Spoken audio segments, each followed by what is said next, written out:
குரு பயிற்சி 2025 மே மாதம் 14ஆம் தேதி ரிஷப ராசியிலிருந்து மிதுன ராசிக்கு பயிற்சி ஆகிறார். மிதுன ராசியில் 3 நட்சத்திரங்கள் மிருகசீரிடம், திருவாதிரை, புனர்பூசம். இந்த 3 நட்சத்திரங்களில் 1 வருட காலம் சஞ்சாரம் செய்ய போகிறார் அந்த குரு. குருபகனுடைய பார்வை 5, 7, 9. குரு பார்க்க கோடி தோஷம் நிவர்த்தி. ஒருத்தர் வீடு கட்டுறதுக்கும், ஒரு நல்ல வேலை வாய்ப்பு அமையறதுக்கும், ஒரு தொழில் தொடங்கிறதுக்கும் எல்லாத்துக்குமே குரு பலம் பார்ப்பாங்க. இந்த மிதுன ராசியில் வரக்கூடிய குரு பகவான் 9 கிரகங்களில் முழுமையான சுப கிரகம் இந்த குரு பகவான். உங்களுடைய ஜனனகால ஜாதகத்தில் எந்த பாவத்துக்கு அதிபதியாக வரார் உங்கள் ராசிக்கு, அந்த ராசிக்கு உண்டான பலன்களை பார்வை மூலமா கொடுக்க போறார். உங்கள் சுய ஜாதக அடிப்படையில் என்ன தசா புத்தி நடக்குதோ அந்த தசா புத்தி நல்ல பலன்களை கொடுத்து கொண்டு இருந்தாலும் கெடு பலன்களை கொடுத்து கொண்டு இருந்தாலும் இந்த குருவுடைய பெயர்ச்சி தசா புத்தியால் பாதிக்கப்பட்ட நபர்களுக்கு நல்ல ஒரு வளர்ச்சியை கொடுக்கும். 12 ராசிகளில் இருக்கக்கூடிய 27 நட்சத்திரங்களுக்கும் உடைவட்ட நட்சத்திரங்களோடு சேர்த்து 36 நட்சத்திரங்களுக்கும் தசாபுத்தி பலன்களாக கணித்திருக்கிறேன். இந்த வீடியோ முதலாக பார்க்குறீங்க அப்படின்னாக்கா சப்ஸ்கிரைபர் பண்ணி எனக்கு ஆதரவு கொடுங்கள். சிம்ம ராசி மக நட்சத்திரம், இது கேதுவோட நட்சத்திரம். தசா காலங்கள் 7 வருடம். என்னோட கணக்குப்படி 5 வருடத்தை நான் கணக்கில் எடுத்துக்கிறேன். உங்கள் சுய ஜாதகத்தில் என்ன தசா புத்தி இருக்கோ அதை நீங்கள் கணக்கில் வச்சுங்க. 5 வயது வரைக்கும் கேது தசை நடப்பில் வந்தால் பிறகு 20 வருடங்கள் சுக்கிர தசை. 5 + 20 25. 25 வயசு வரைக்கும் சுக்கிர தசை நடப்பில் வரும். சுக்கிர தசை சிம்ம ராசியில் இருக்கக்கூடிய மக நட்சத்திரக்காரர்களுக்கு 16 வயசுலேருந்து 21 வயசு வரைக்கும் சுக்கிர தசை நடப்பில் வரும். இந்த சுக்கிர தசை நடக்கக்கூடிய நபர்களுக்கு 11ஆம் இடத்தில் வரக்கூடிய குரு. 11ஆம் இடம் அப்படின்னாக்கா லாபஸ்தானம். இந்த லாபஸ்தானத்தில் குரு வந்தாலும் லாபஸ்தானத்தில் அங்கே இருக்கக்கூடிய நட்சத்திரங்கள் யோகம் செய்யக்கூடிய நட்சத்திரங்கள். மிருகசீரிட நட்சத்திரம், திருவாதிரை நட்சத்திரம், புனர்பூச நட்சத்திரம். இந்த 3 நட்சத்திரங்களுமே உங்களுக்கு யோகம் செய்யக்கூடிய நட்சத்திரங்கள் தான், யோகம் செய்யக்கூடிய கிரகங்கள் தான். ராகு முதல் கொண்டு, ராகு இருக்கிற இடத்த வச்சு சொல்லலாம். குரு, செவ்வாய் எல்லாம் இந்த ராசிக்கு யோகம் செய்யக்கூடிய கிரகங்கள். இந்த இடத்துல குரு வர்றது நல்லதா அப்படின்னு கேட்டால் நல்லது. லாபஸ்தானத்தில் இருக்கும்போது பெருசாக கெடு பலன்களை கொடுக்காது. தசாபுத்தி ரீதியாக சுக்கிர தசையில் படிக்கக்கூடிய காலத்தில் படிப்பில் நல்ல ஒரு வளர்ச்சி. அஷ்டம சனி அப்படிங்கிறதுனால மட்டும் ஒரு சில நெகட்டிவான ஒரு பதில் இருக்கும். அஷ்டம சனி இல்லைனாக்கா எல்லாமே பாசிட்டிவ் தான், எல்லாமே உங்களுக்கு நல்ல பலன்கள் தான். படிப்பு ரீதியாக நல்ல ஒரு ஏற்றம். வெளிநாடு போய் படிக்கணும்னு நினைக்கிறவங்களுக்கு, மேல் படிப்பு படிக்கணும்னு நினைக்கிறவங்களுக்கு, இது வரைக்கும் படிப்பு ரீதியாக தடைகளை கொடுத்துருந்தாலும் தடைகள் இருக்காது. நல்ல ஒரு முன்னேற்றங்கள் இந்த காலகட்டங்களில் உண்டு. விளையாட்டுத்துறையில் இருக்கக்கூடிய நபர்களுக்கு நிறைய கஷ்டங்களை கொடுக்கக்கூடிய காலம் அப்படின்னு சொல்லலாம். எதையுமே நீங்கள் முயற்சியோடு ஓட ஆரம்பிச்சிங்கனாக்கா உங்களுக்கு ப்ராப்ளம் அந்த அளவுக்கு இருக்காது. பார்ட் டைமில் ஒர்க் பண்ணக்கூடிய நபர்களுக்கு வேலை வாய்ப்பில் கொஞ்சம் தடை தாமதங்களை கொடுக்கக்கூடிய காலம் அப்படின்னு எடுத்துக்கலாம். எதையுமே ஒரு முயற்சியோடு இருந்தீங்கனாக்கா உங்களுக்கு ப்ராப்ளம் வராது. 21லேருந்து 25 வரைக்கும் சுக்கிரதசை பிற்பகுதி. இந்த சுக்கிரதசையில் வேலை தேடக்கூடிய நபர்கள், இப்போ அஷ்டம சனி ஆரம்பிச்சிச்சின்னு பார்க்காதீங்க. குருவுடைய பயிற்சிக்கு குருவுடைய நகர்வுகள் திருவாதிரை நட்சத்திரத்தில் இருக்கும்போது உங்களுக்கு வெளிநாடு வேலை வாய்ப்புகள் கிடைக்கும். வெளிநாடு சம்மந்தப்பட்ட வேலை வாய்ப்புகள், வேலையில் நல்ல ஒரு மாற்றம். இது மாதிரி பார்க்கக்கூடிய இடம் பார்த்தீங்கன்னு வச்சிங்களேன், ராசிக்கு 3ஆம் இடத்துல முயற்சி ஸ்தானத்தில்.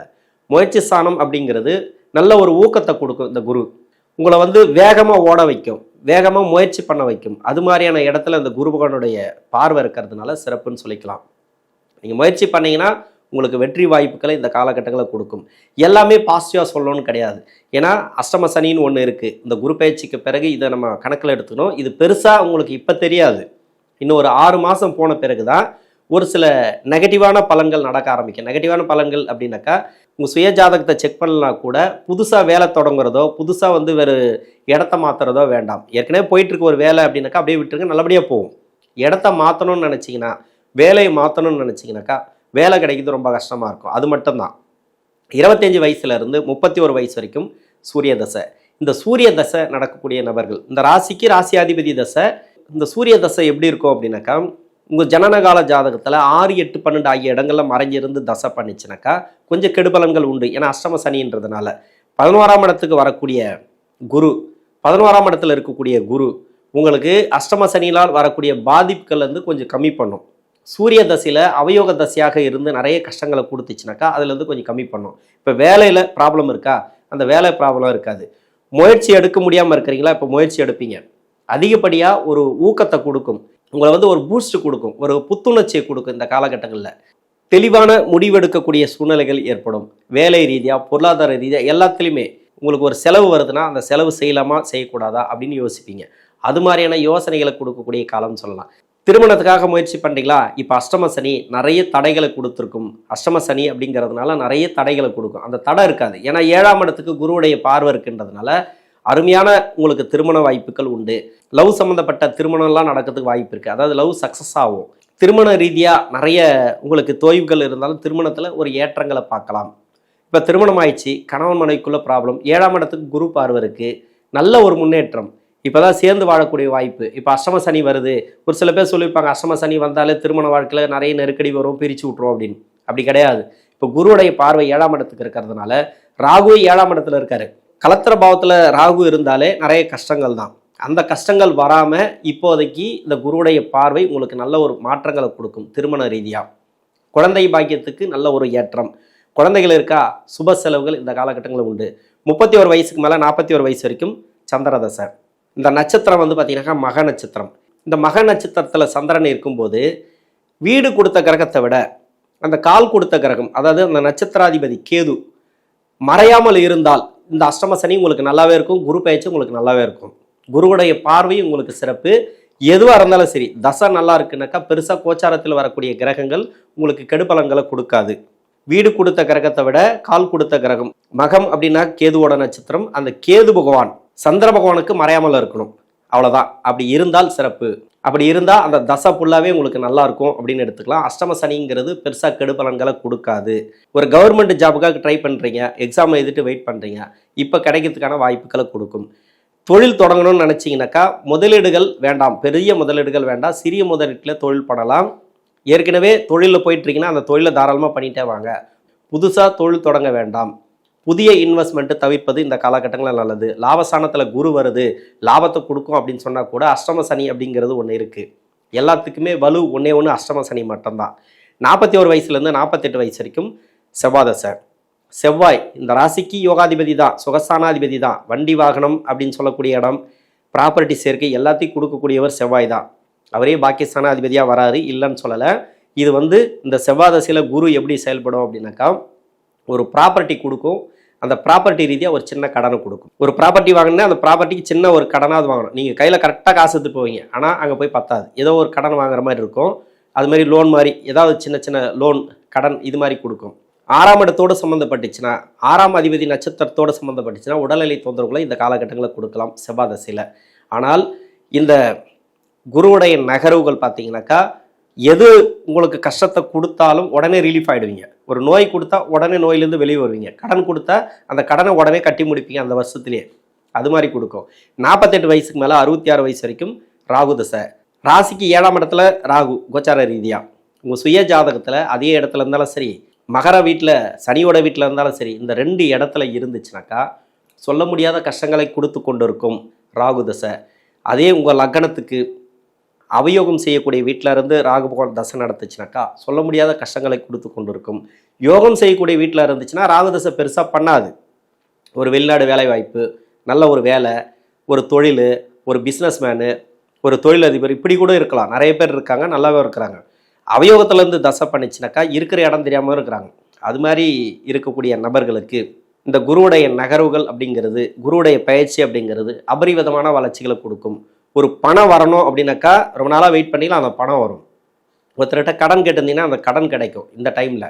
ஒரு வேலை கேட்டிருந்தீங்கன்னாக்கா அந்த வேலை கிடைக்கும். புதுசாக வேலை தேடக்கூடிய நபர்களுக்கு வேலை வாய்ப்பு, வெளிநாடு சம்மந்தப்பட்ட வேலைக்கு கன்ஃபார்மாக வேலை கிடைக்கும். வெளிநாடு சம்மந்தப்பட்ட வேலை, இல்லை அங்கே போய் செட்டில் ஆகிறது, இல்லை அங்கேருந்து இங்கே வந்து செட்டில் ஆகிறது, பூர்வீகத்துக்கு வந்து செட்டில் ஆகிறது, இது மாதிரியான அமைப்புகள் இந்த நேரங்களில் உண்டு.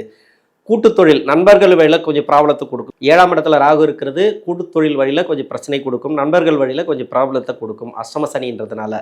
நட்பு வட்டாரம் இப்போ பிரியக்கூடிய சூழ்நிலை, சொந்த பந்தங்கள் பிரியக்கூடிய சூழ்நிலை, எல்லாமே போட்டுன்னு விட்டுருங்க. யார் போகிறாங்களோ விட்டுருங்க. தனிமையில் இருக்கிறது நல்லது.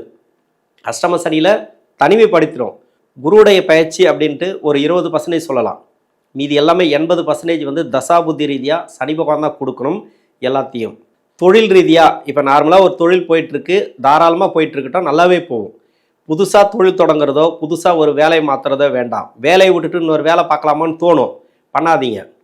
வேலையை விட்டிங்கன்னா கிடைக்காது. ஆனால் வேலை உங்களுக்கு போச்சுன்னா கிடைக்கும். அதாவது கம்பெனிலேருந்து உங்களுக்கு வேலை விட்டு தூக்கிட்டாங்கன்னா உடனே வேலை கிடைக்கும். நீங்களாக வேலை விட்டு வந்தீங்கன்னாக்கா வேலை கிடைக்காது. இது வந்து மைண்ட் செட்டு. அதாவது ஒரு மனசை அஷ்டம சனி 8ஆம் இடத்துல இருக்கக்கூடிய சனி இயக்கம். இது மாதிரி ஆசை காட்டி ஏதாவது ஒரு வேலைக்கு போகலாம், வேறு வேலைக்கு போகலாம், இதை விட பெரிய வேலை பார்க்கலாம், சம்பாதிக்கலாம் அப்படின்ட்டு ஆசையை தூண்டி வேலையை விட வச்சு கஷ்டப்பட வைக்கும். ஆனால் கம்பெனியில் வேலை விட்டு தூக்குனா இன்னொரு கம்பெனியில் போகும்போது அடுத்த வேலை பெரிய வேலையாக கிடைக்கும். அது மாதிரி இருக்கும். அதுக்காக அதை எதிர்பார்க்காதீங்க. நல்லபடியாக போயிட்டுருக்கு அப்படின்னா நல்லபடியாக போயிட்டுருக்கட்டும். இந்த ராகு தசையில் 66 வயசுலேருந்து 82 வயசு வரைக்கும் குரு தசை நடக்கிறவங்களுக்கு பயப்படவே தேவையில்லை. அபரிவிதமான வளர்ச்சி இந்த காலகட்டங்களில் உண்டு. இந்த மக நட்சத்திரக்காரர்களுக்கு குரு தசையில் எந்த ப்ராப்ளமும் கிடையாது. இது வரைக்கும் நோய் நொடி பிரச்சனைகள் எது இருந்தாலும் சரி, கடன் வழக்கு சின்ன சின்ன கடன் தான் இருக்கும், பெருசாக கடன் இருக்காது, பெருசாக நோய் இருக்காது. குரு தசையில் இருக்கிறவங்க நல்லாவே இருப்பாங்க. இந்த சிம்மராசியில் இருக்கக்கூடிய மக நட்சத்திரக்காரர்களுக்கு 11ஆம் இடத்துல குரு, இதுக்கு முன்னாடி 10ஆம் இடத்துல இருந்தது, 9ஆம் இடத்துல இருந்தது. இந்த 2-3 வருஷமாக பரவாயில்ல. மக நட்சத்திரக்காரர்களுக்கு கடைசியில் குரு தசையில் இருக்கிறவங்களுக்கு நல்லாவே இருந்திருக்கு, நல்லாவே இருக்கும். இந்த தசையில் நல்லாவே இருக்கும். அபரிவிதமான வளர்ச்சி, வீடு கட்டுறது, சுப விசேஷங்கள், வீட்டில் வந்து ப்ராப்பர்ட்டி சேர்க்கை, இது மாதிரி நல்ல அமைப்புகளை இந்த மக நட்சத்திரக்காரர்களுக்கு கொடுக்கும். 82 வயசுக்கு மேலே 19 வருடங்கள் சனி தசையில் இருக்கிறீங்க மக நட்சத்திரக்காரர்கள் அப்படின்னா 6ஆம் இடத்தோடு சம்மந்தப்பட்டு இருந்தால் சரி, இப்போ 8ஆம் இடத்துல இருக்குது, கண்டிப்பாக நோயை கொடுக்கும், வழக்குகளை கொடுக்கும், இல்லை உடல்நிலை தொந்தரவுகள், மருத்துவ செலவுகள் இப்படி கொடுத்துட்ருக்கும். இது கொஞ்சம் கிளியர் ஆகும். இந்த குருடைய பயிற்சி அப்படிங்கிறது ஓரளவுக்கு ரிலீஃப் ஆகும். இப்போ கடனை கொடுத்துருந்ததுன்னா கடன் கம்மியாகும். தொழில் இருந்தீங்கன்னா நோய் நொடியை கொடுத்துருந்ததுனாக்கா நோயிலேருந்து கொஞ்சம் ரிலீஃப் ஆகுங்க. மருத்துவ செலவுகள் கொஞ்சம் கம்மியாகும். இப்போ அடிக்கடி போனீங்கன்னா கூட ஒன்றுமே இல்லைன்னுவாங்க. ஒன்றுமே இல்லை, ஆனால் உடம்பு பாடாப்படுத்துது அப்படின்னாக்கா அது வந்து இந்த சனியோடைய பாதிப்பு தான். சனி தசையில் அஷ்டம சனியாக வரும்போது இந்த காலகட்டங்களில் நோய் நொடி பிரச்சனைகளுக்கு கொடுக்கும். இந்த குருடைய பயிற்சி அப்படிங்கிறது நல்ல ஒரு வளர்ச்சி, அதாவது மருத்துவ செலவுகள் இதெல்லாம் கொஞ்சம் கம்மியாகும். வீட்டில் வந்து சுப விசேஷங்கள் அதிகமாக நடக்கும். கொஞ்சம் ரிலீஃப் ஆவீங்க. எல்லாத்துலேயும் உங்களுக்கு கஷ்ட காலத்துலேருந்து இப்போ வெளியே வருவீங்க. 11ஆம் இடத்துக்கு இருக்கக்கூடிய குரு சிறப்பான ஏற்றங்களை கொடுப்பார் இந்த மக நட்சத்திரக்காரர்களுக்கு. நன்றி.